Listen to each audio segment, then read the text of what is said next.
Mesdames, Messieurs, bonsoir. Bienvenue à toutes et à tous dans cette session d'information sur la télévision Labari en ce samedi 9 janvier 2021. Mouvement de grève en perspective dans le secteur de la santé. En effet, le syndicat des médecins, pharmaciens et chirurgiens dentistes du Niger, le Symphamed, projette d'observer un mouvement de grève de 48 heures les jeudis 14 et vendredi 15 janvier prochains. Cela pour, entre autres, protester et exiger du gouvernement la mise en solde immédiate des médecins récemment intégrés dans la fonction publique à l'occasion des mesures prises par le gouvernement pour faire face à la pandémie de la Covid-19. Asma Ousseidou et Nasser Seydou nous en disent davantage. 300 médecins et pharmaciens ont été recrutés au courant de l'année 2020 par l'État et sont déjà déployés depuis plusieurs mois sur le terrain.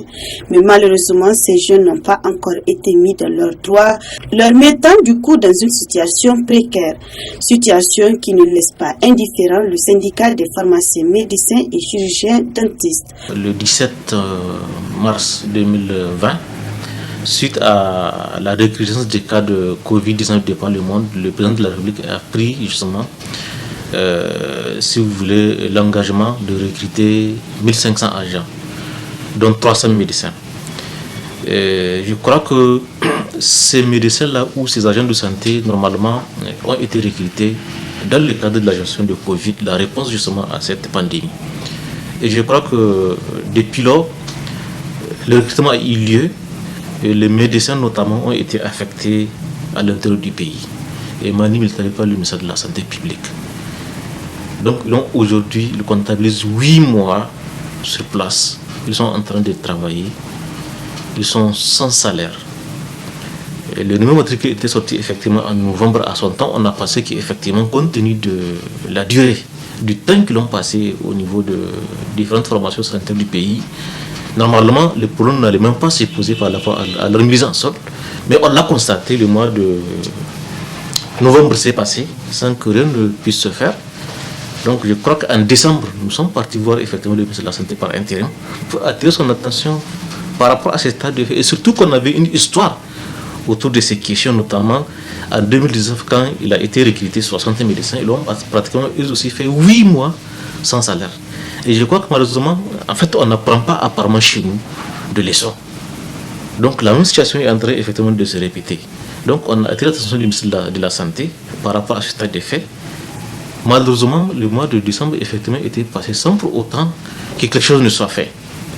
Donc suite à cet état de fait, on a déposé, si vous voulez, une demande pour qu'on puisse effectivement discuter avec le ministre pour voir qu'est-ce qu'ils vont faire, qu'est-ce qu'ils comptent faire par rapport à cette situation-là. Et je crois que cette lettre-là, cette question-là est laissée lettre morte. Et c'est pour ça qu'on a préféré maintenant cette fois déposer effectivement ce préavis de grève pour que ces soldats-là puissent rentrer effectivement dans leurs droits. Le Symphamed exige. On envoie un chef de famille pendant près de 8 mois. Il est en train de travailler. Et nous sommes en guerre, il faut le rappeler. Parce que c'est la Covid, les gens là ont été recrutés pour faire face effectivement à la Covid et tout le monde sait les conditions dans lesquelles effectivement le Niger aujourd'hui végète par rapport justement à la recrudescence des cas de cette maladie. Et je crois qu'il y a même des cas positifs parmi ces agents de santé. Et je crois que c'est une situation extrêmement grave que les gens sont en train, je ne sais pas, de gérer à leur manière. Mais nous, face à cette situation-là, nous nous sommes dit qu'on ne va pas effectivement laisser rester les bras croisés, regarder les gens faire ce qu'ils veulent. Je pense que trop c'est trop. Il va falloir qu'effectivement ces médecins-là, comme tout fonctionnaire de l'État, soient effectivement mis en solde. Et ça, dès ce mois. Tout en réaffirmant sa ferme détermination à faire aboutir ces justes et légitimes revendications, le Ben Symphamed reste disposé à un dialogue franc et sincère et en cas de non-satisfaction, il rend le gouvernement seul et unique responsable de tout ce qui adviendra.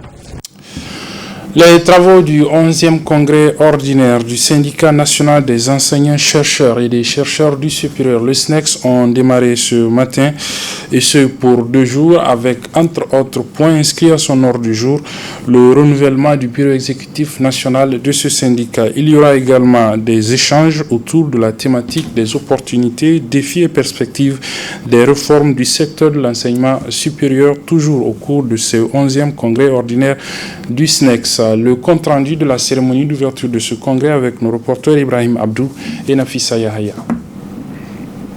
Le syndicat national des enseignants, chercheurs et chercheurs du supérieur SNEX, dans l'objectif d'améliorer la gestion des universités publiques du Niger, tient son 11e congrès ordinaire. Un congrès placé sous le thème « Les réformes à l'enseignement supérieur, opportunités, défis et perspectives » et dont le recteur n'a pas manqué de rappeler l'importance. Eu égard aux nombreuses difficultés que vivent nos universités, difficultés que vous connaissez tous autant que moi,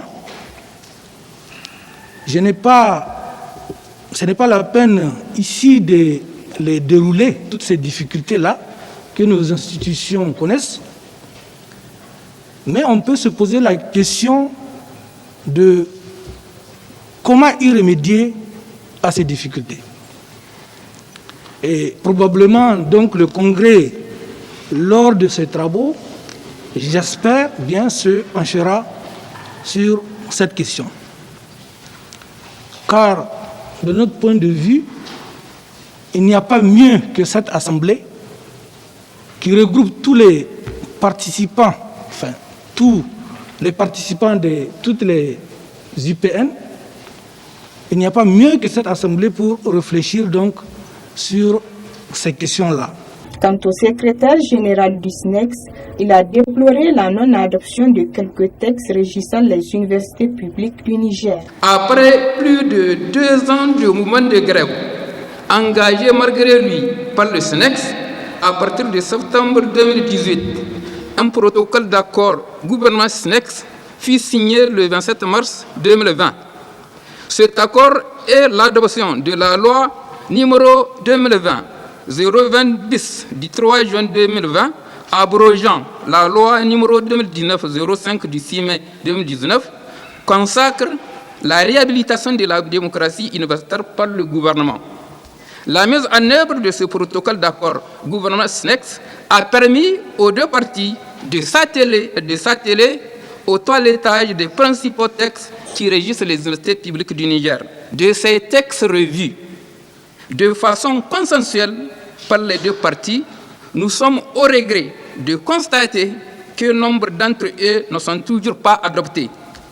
Il s'agit notamment du décret d'application de la loi portant un statut autonome des enseignants-chercheurs et chercheurs du supérieur, du décret portant création des universités publiques et du décret portant un statut type des UPN, ainsi que d'autres textes nécessaires à la reprise des élections dans les institutions universitaires. Le ministre de l'Enseignement supérieur, de la Recherche et de l'Innovation a enfin souhaité plein succès aux travaux de ce congrès de 2 jours, au cours duquel sera renouvelé le bureau du SNEX.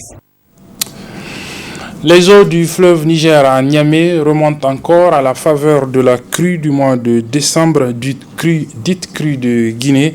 Déjà, certains quartiers de la rive droite dans le 5e arrondissement communal de la ville de Niamey sont sous les eaux, comme nous allons le constater dans ce reportage signé Sadou Doumi et Harriata Sala. Il est connu de tous que le fleuve Niger connaît 2 périodes de crue par an. La première est celle qu'on appelle la crue locale qui intervient justement pendant la saison des pluies et la seconde a lieu en cette saison froide. Cette dernière a déjà dépassé le seuil d'alerte menaçant ainsi plusieurs quartiers de rive droite. C'est le cas au niveau de l'université de Niamey et des quartiers environnants où la montée est très visible depuis quelques jours. Des parcelles réservées à certaines cultures de contre-saison sont sous les eaux et les fleuristes, les vendeurs d'aliments bétail et les vendeurs de bois qui squattent les espaces de l'université Abdou Moumoun de Niamey sont menacés par les eaux, laissant place à un espoir qui s'envole du jour au lendemain face à la montée des eaux du fleuve. Le problème ici, c'est de l'eau là. Ils ont gardé toutes les choses, des jardins. Maintenant, nous, il n'y a pas de travail maintenant. Nous, on n'a pas cherché de travail. Les eaux continuent à monter. Nous avons dégagé toutes nos marchandises qui nous viennent en aide.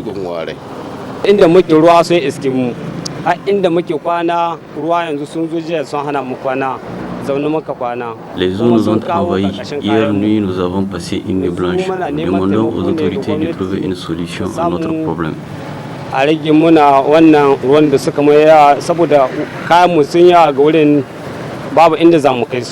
Un des jardiniers incrimine la latérite versée lors de la première crue pendant la saison de pluie qui a bouché les caniveaux servant de conduit aux eaux.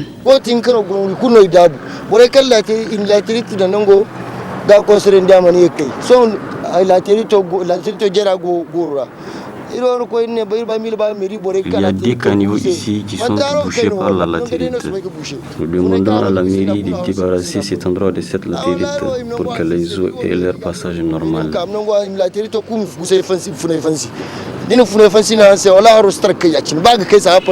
Cette crue s'étend généralement du mois d'octobre à mars. Elle atteint son pic en fin décembre et janvier. 146 enfants en difficulté du village de Tondikware, c'est dans le premier arrondissement communal de la ville de Niamey, ont bénéficié de kits composés de couvertures et de jouets pour enfants. C'est un don de l'ONG Agir pour les enfants en difficulté AED. Donc le don a eu lieu ce matin au sein même du village. C'était en présence de nos reporters Sadou Doumi et Nasser Dantofo.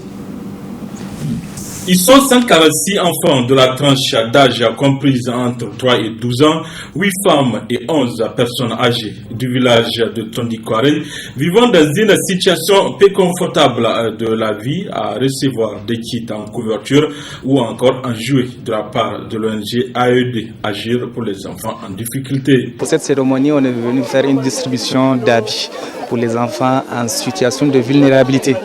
Donc c'est une opération qu'on a déjà commencé, ça fait un bout de temps. Donc on a été à l'intérieur du pays. Cette fois-ci, donc on s'est dit qu'il faut se rabattre sur Niamey parce qu'on a déjà fait dans plusieurs communes à Niamey et dans des orphelinats. Donc maintenant on s'est dit qu'il faut venir vers Tondikware pour aussi satisfaire les jeunes démunis qui sont ici. Le choix de Tondikware est peut-être c'est lié à la maison du paysan, puisqu'on veut déjà mener une opération de formation pour les jeunes de ce village et des villages environnants. Donc c'est pour cela que nous sommes dit d'abord il faut faire un premier geste. Et c'est ce geste que nous sommes venus faire ici à Tondikware. Donc à travers cette distribution d'habits au profit des enfants en situation de vulnérabilité. Un premier geste certes à l'endroit de cette population vulnérable, mais qui sera d'une grande utilité pour ses bénéficiaires, au nom de qui le chef de village de Tondikware a tenu à remercier cette ONG.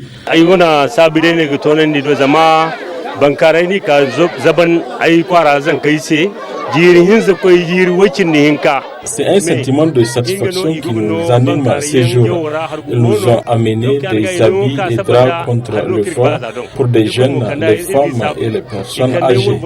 C'est vraiment la période pendant laquelle on en a tant besoin. Et c'est le lieu donc de remercier cette ONG.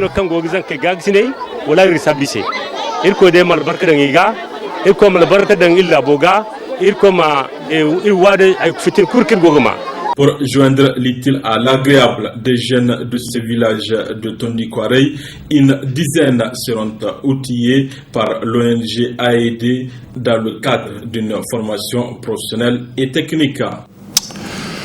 Retenez enfin cette déclaration ce matin du bureau politique national du parti RSP Adili, déclaration sur la situation sociopolitique de notre pays, dans laquelle le parti politique appelle notamment à un dialogue et une réconciliation nationale afin de faire face aux différents défis auxquels le pays fait face, notamment le défi sécuritaire et celui de la lutte contre le terrorisme. Je propose de suivre un extrait de cette déclaration avec le président national des jeunes du parti RSP Adili, M. Sanounou Ibrahim. Au lendemain du premier tour des élections présidentielles, scrutin au cours duquel la plupart des candidats ont fait l'objet de la sécurité et de la protection des populations. Les principaux axes majeurs de leur programme de société et au moment où le débat est complètement tourné vers le second tour. 2 villages entiers viennent de faire l'objet d'une attaque d'une rare cruauté. Ce drame de Tchambongu et de Zaroum Darey, dans le département de Walam, région de Tillabéri, n'est pas sans nous rappeler les événements tragiques et déplorables survenus à Toumour, dans la région de Difa, le 13 décembre 2020, et à Kolman. En cette douloureuse circonstance, le président du RSP Adli, M. Mamadou Talatadoula, au nom du bureau politique national, des militantes et militants et à son nom propre, adresse ses condoléances les plus attristées aux familles endeuillées, ainsi qu'à l'ensemble du peuple nigérien.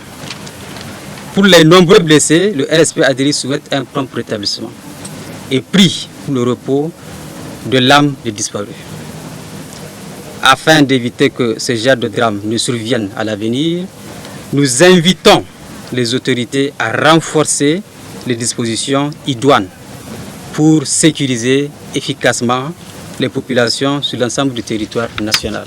Au regard de toutes ces situations sociopolitiques, l'impérieuse nécessité de faire vibrer en chacun de nous la fibre patriotique s'impose. C'est ainsi que nous, militantes et militants du RSP Adili, en appelant à un dialogue entre toutes les filles et tous les fils du Niger afin de combattre l'ennemi commun. 2. À une réconciliation nationale devant nous permettre de résoudre tous les problèmes en suspens. 3. À une unité nationale, à la promotion des valeurs de paix et de solidarité entre les populations du pays et privilégier l'intérêt national. Enfin, le bureau politique national invite les militantes et militants du RSP Adili à rester sereins et mobilisés pour les éventuels mots d'ordre du parti. Que Dieu, le Tout-Puissant, et très miséricordieux, protège et bénisse notre cher pays et nous épargne des douloureuses épreuves. Amin. Voilà, c'est sur cette déclaration du parti RSP Adili que se referme ce journal, mesdames et messieurs. Merci de l'avoir suivi. Très bonne suite des programmes sur la télévision. Au revoir.